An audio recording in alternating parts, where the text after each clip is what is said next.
Welcome to the Evolution Show. I'm Johan Landgren. Today I'm joined again by one of Europe's leading AI researchers, Fredrik Heintz. In the previous episode, we looked at the AI development more broadly. Today, we're focusing on one of my favorite topics that is so exciting, how the AI tech is transforming the transport sector for companies like Tesla and electric truck maker Einride, for example. I hope you like the content, and if you want to support the show, we really appreciate a thumbs up, and consider subscribing. And in the next episode, I have one of Europe's most promising entrepreneurs, as well as the co-founder of Einride on the show, Linnea Kornhed. Linnea has been selected on Forbes 30 Under 30 list for the most promising entrepreneurs, and is now leading Einride, one of Europe's hottest startups, a company that is already developing a fully electric truck without even a cabin that is already on public roads. And recently the company partnered with the world's biggest tire maker, Bridgestone, for a launch in North America. I was one of the very first investors in Einride, which is a non-listed company. I really look forward to have Linnea on the show, and I think she can inspire many. So you definitely don't want to miss that. As always, stay ahead of the curve and stay electric. This is the Evolution Show.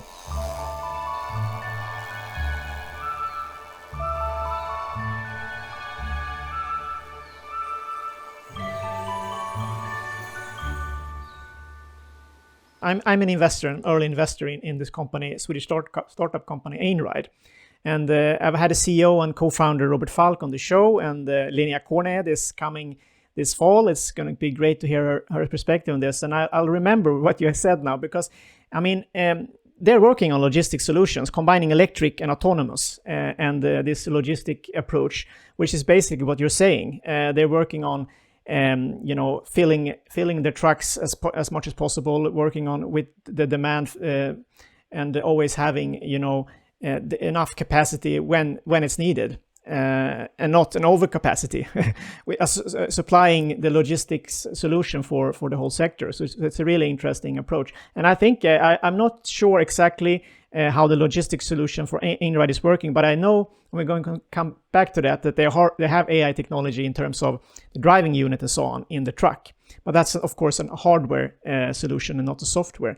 So, but I know you've heard about Einride, but I thought I'd mention this because it's interesting. I know that they have this NVIDIA Drive AGX platform, and it's Orin SoC, system on the chip, with NVIDIA and a GPU architecture, including a new deep learning accelerator in the truck. So I thought we could talk a little bit about that. How do you think that AI enabling hardware and software will change the transport industry in, say, 5 to 10 years? So, in some sense, I think my expectation is that it will diversify things very much. Today we see a relatively uniform, the kind of uniform sized trucks and cars and so on. I think as we get more autonomy on the roads, I think there will be more opportunity for very different types and much more, diversified types of design of the cars. And we've seen this example of kind of freight trains, where you basically kind of load all the different modules onto some larger vessel and so on, and that this way of reducing the waste. I think instead of now having, either you have, a single truck as an entity, I think you can break it up into smaller units, so to speak, and then basically you can kind of automatically add and remove the units along the way. So I think, I expect much more autonomy. In general, I expect much more autonomy, but I also expect that autonomy will lead to much more diversity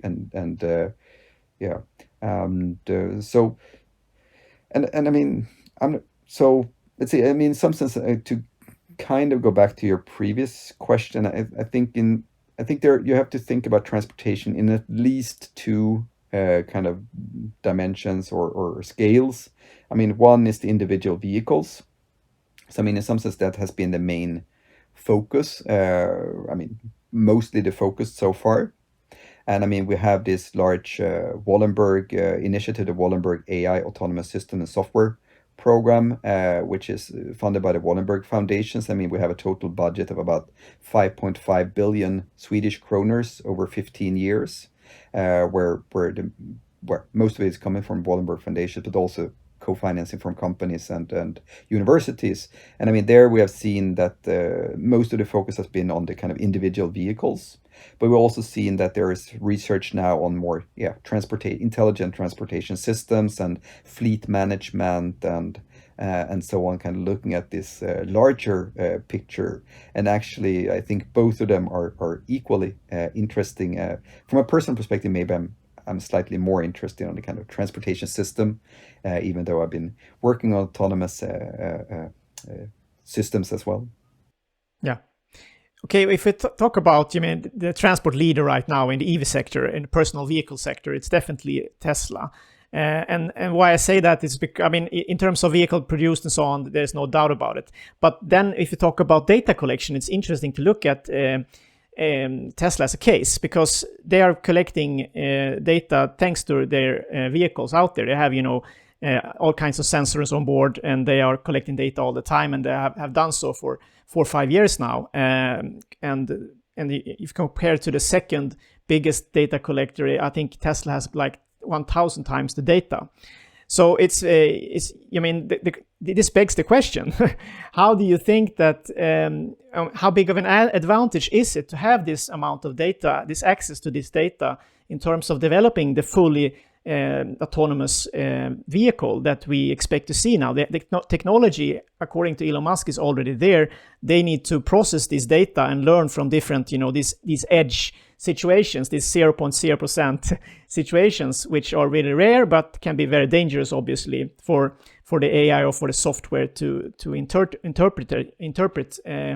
and avoid, different accidents and so on. So how important, the question is, how important is the access to this data? And of course, at the same time, you have to have the computer power. But let's say everyone has the computer power, but they don't have the equal access to data. How important is this going forward for in this case, the transport sector and Tesla?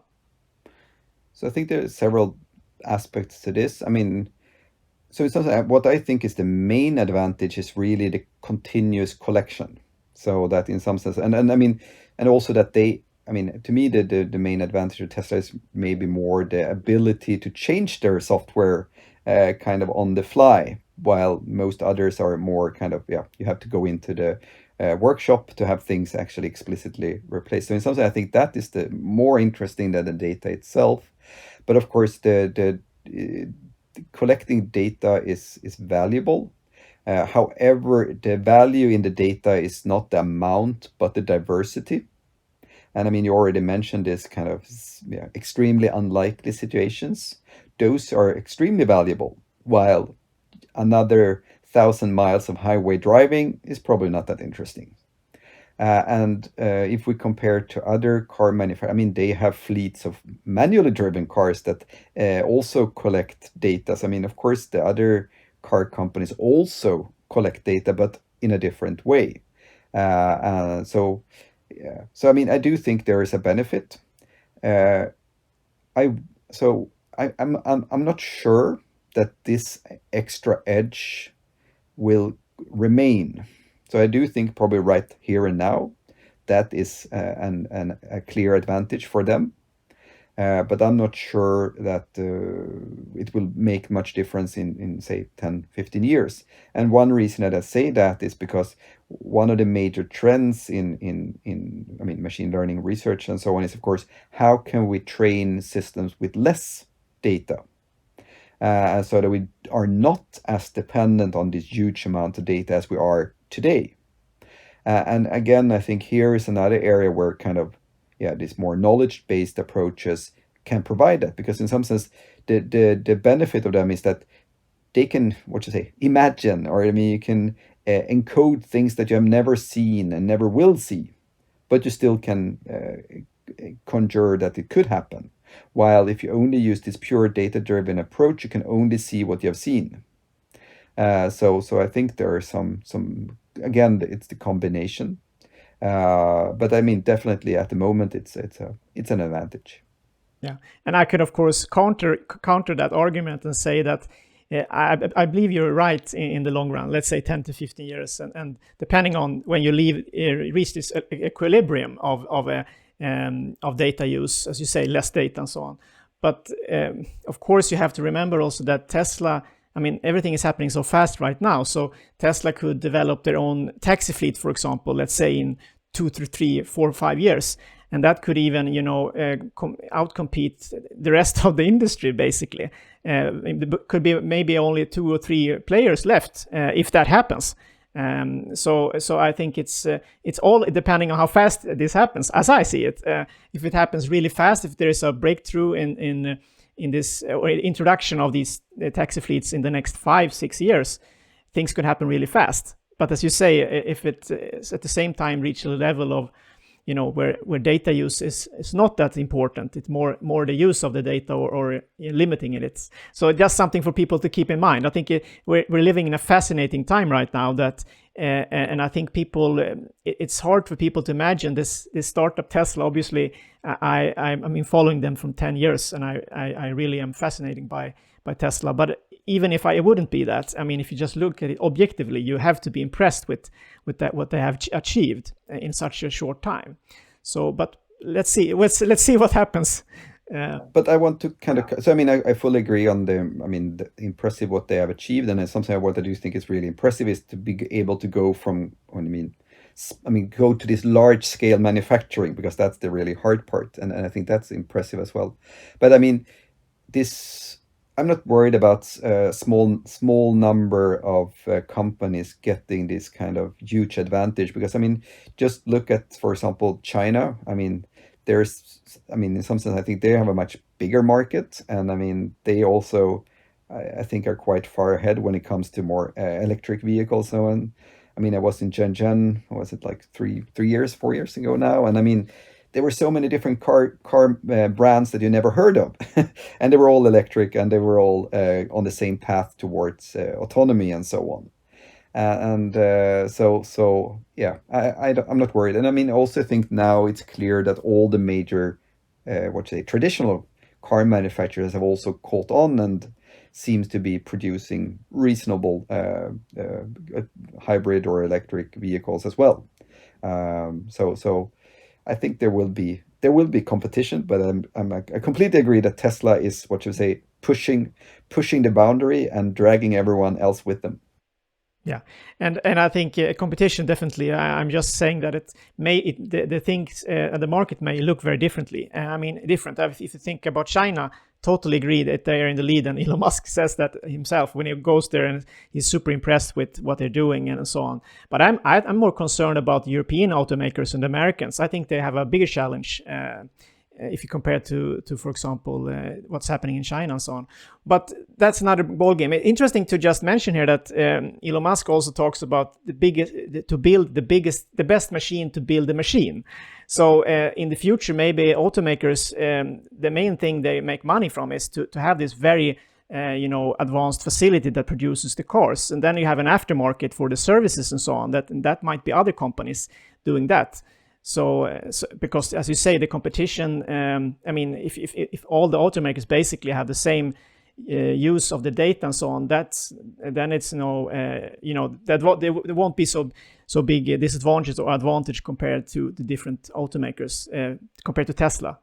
There are other things that will be important. But anyway, moving on to some other things. There are also several other Swedish startups, including companies like SmartEye in Sweden and Neonode, for example, and they have developed different AI softwares for the use in vehicles to improve the safety. So how do you think we should use this new technology, AI technology? It could be face recognition, it could be other things like, keeping people from not falling asleep, when they're driving and so on. And at the same time, we have to, of course, think about the risks of having an AI or having sort of an open system that could potentially be hacked. So how do we, weigh these different kind of safety risks? Safety of improving, people, traffic safety, and the other one is, of course, cybersecurity.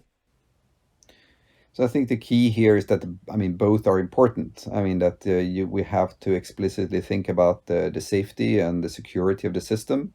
And also, I mean, so I mean, that's one kind of aspect. And then we have the, what should I say, increasing the robustness of the kind of AI system so that and I mean, in some sense, there are a lot of kind of techniques for kind of separating different systems so that they're kind of disconnected from each other. So that, I mean, you can have a much higher security and safety on the kind of safety critical systems, and then you have the kind of infotainment and so on that is less sensitive. So I mean, there are in a kind of many existing techniques for dealing with a lot of these things.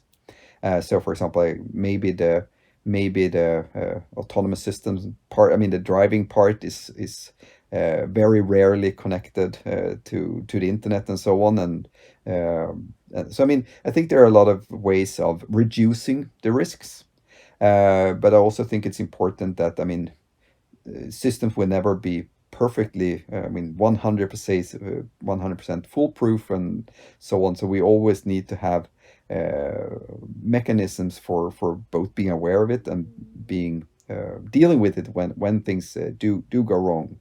I mean, I would say in general, I would say that putting autonomous system or autonomous cars on the roads that are not significantly safer than human drivers, I mean, that's no point. I mean, just being slightly better or being equally good, I mean, that's not good enough. It has to be significantly safer. And I mean, I personally truly believe that, I mean, we will be able to build much safer systems than human drivers.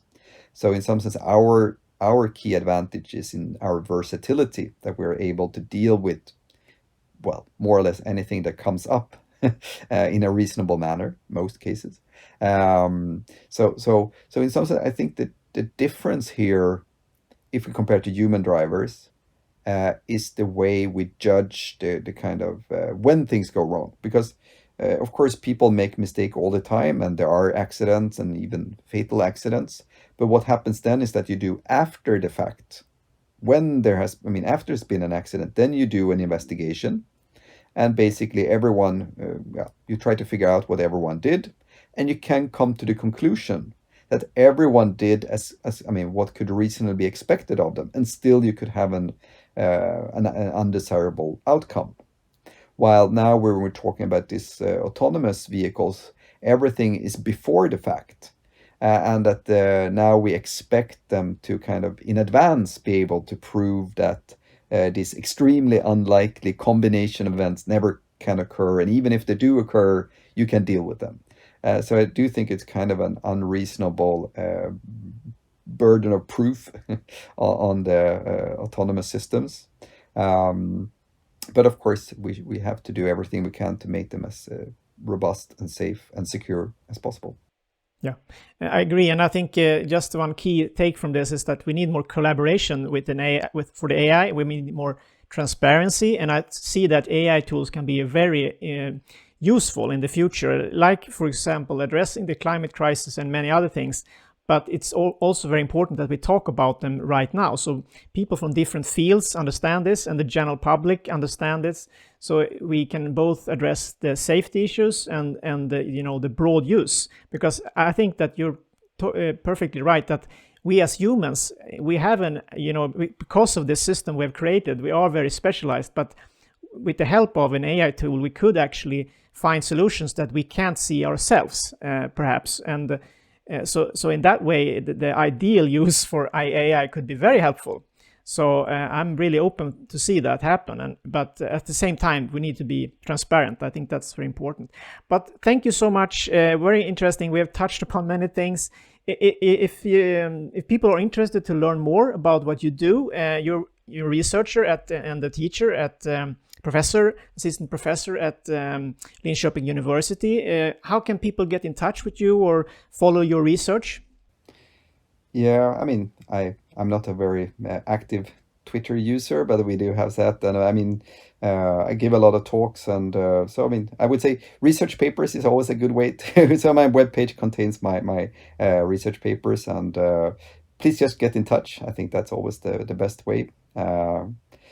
email works very good for me. But I'm also available on Twitter and other social media platforms. And I encourage people that are interested in AI to perhaps look into your courses. They sound really interesting to learn about them. And I didn't check out that, but now I know that you actually can have them, you can take them from all over the world. And that's fantastic, I think. That's, as we said, the systemic approach to things.